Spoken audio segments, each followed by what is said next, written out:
Hello and welcome back, everybody. Boyd here with you. Well, we're here today with the finish of our Lady Be Good diorama.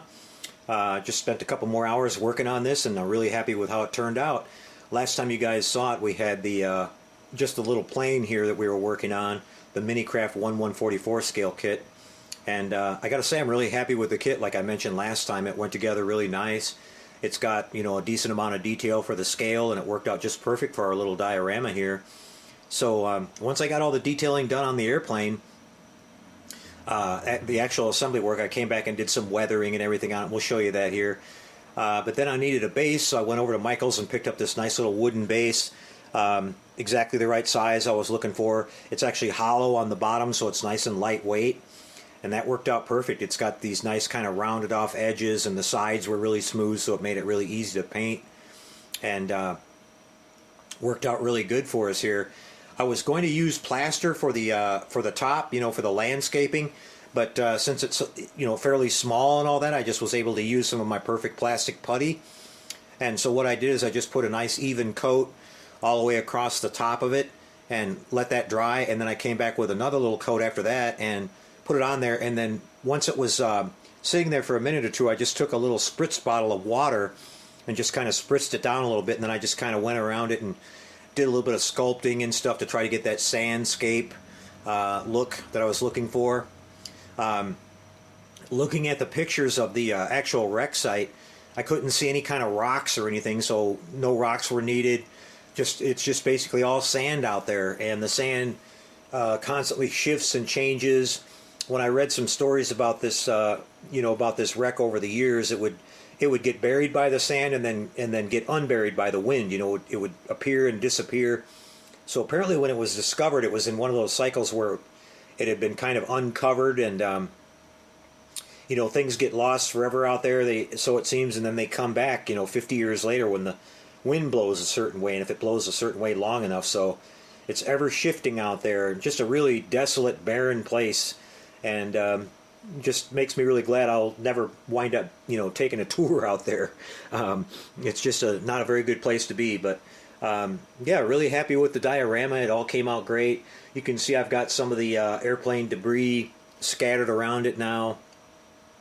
I had to kind of compact everything in. Some of the parts in the photographs that I saw of the wreck site were farther away from the airplane than this, but I only had so much room, and I wanted to include certain things. You can see the landing gear there laying at the very front, the engine cylinders that broke off, part of the engine cowling. I'll just kind of turn it around here and show you the different angles on it.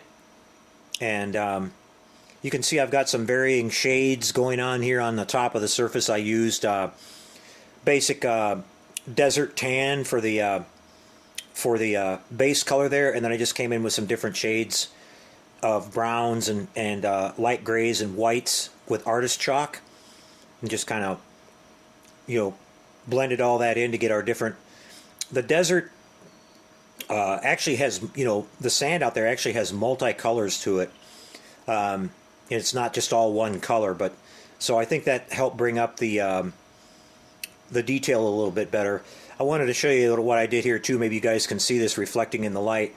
What I also did to the airplane, after I finished all my weathering and painting and everything on it, I came back over it with some of my Tamiya metal weathering powders.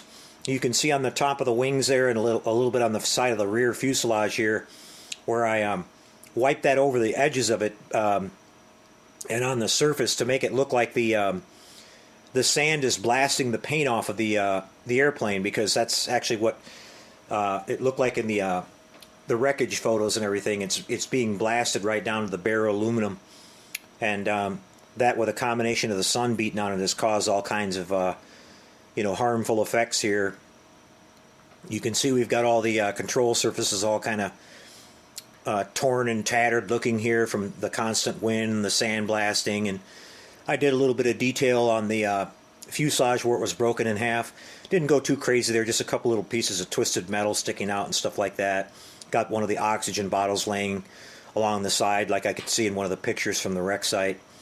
Not a lot of detail on the interior of the airplane, so not much to see in there. But just overall, I think it makes a really, really cool display. And yeah, I'm really happy with it. So the airplane and all the parts are glued down. So this can be I'm actually going to hang this on the wall. I'll try to get you guys a little bit closer to this. And we'll just kind of look at it around the sides one more time. But yeah, I'm really happy with how everything turned out. It's nice and small and everything. But had a lot of fun with this, you guys. Really cool little project. And I got some really cool feedback from the people out there watching the video and everything. And one guy sent me an e-link to the a book that was written about this that I hadn't seen before, so I'm kind of in the middle of reading that. Just fascinating. Like I said, this whole story is really fascinating. And then people were mentioning in the comments about the different movies and everything that have been kind of loosely based on this story. One of them, and I'll show you this really quick, you guys. This is a great movie. This is called Soul Survivor. I just got this DVD a couple days ago. I've actually been looking for this movie for probably over 20 years. I originally saw this movie on a late night broadcast. I think it was originally put out by CBS. It was a made-for-television movie, but it's a sort of fictional story about this ghost crew that's, you know, attached to this lost bomber in the desert. That's where the story kind of ties in with the Lady Be Good. They even kind of made the bomber look like the Lady Be Good, even though it's a B-25 instead of a Liberator. But it's got some great actors in it. Our very favorite William Shatner, Richard Basehart from Voyage to the Bottom of the Sea, and Vince Evans. I think he was in a pretty popular TV show in the 60s playing a doctor of some kind. I can't remember for sure, but they had some great actors in this. A couple guys from the Rat Patrol. You'll see some character actors in here, some Star Trek alum actors from the original series. And it's just a really good movie. Like I said, loosely based on the story of the Lady Be Good. The screenplay for this movie was written by Rod Serling of Twilight Zone fame, who they actually did an episode on the Twilight Zone called King 9 Will Not Return, sort of based on the Lady Be Good story too. But if you get a chance to get this movie or check it out, it used to be on YouTube for a while, but somebody took it down. But this is an excellent movie. I highly recommend it. Really good. Unfortunately, they didn't do like a restoration on it or anything. The print is, it looks like an old TV movie. It's pretty clear, but it's a little bit grainy in some spots. And you can see a few scratches in it every now and then, but still definitely a good watch. So I hope you guys enjoyed our quick little diorama build here, you guys. I had a lot of fun with it. And like I said, it's just a really interesting subject. And I'll be doing some smaller builds like this going forward. You know, we're going to be getting back to the Enterprise refit. The Nomad you'll see a little bit later, probably over the weekend.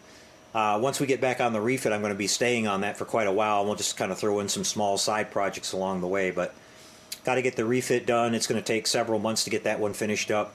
And I want to get past all the complex Aztec painting and everything. So she's just been kind of sitting off to the side while we clear out some of this other stuff. But we'll be back with that very shortly, you guys. Well, thanks for watching again. Really appreciate it. And again, I had a lot of fun with this diorama. Really neat little project. We'll see you next time, everybody. Take care and happy modeling.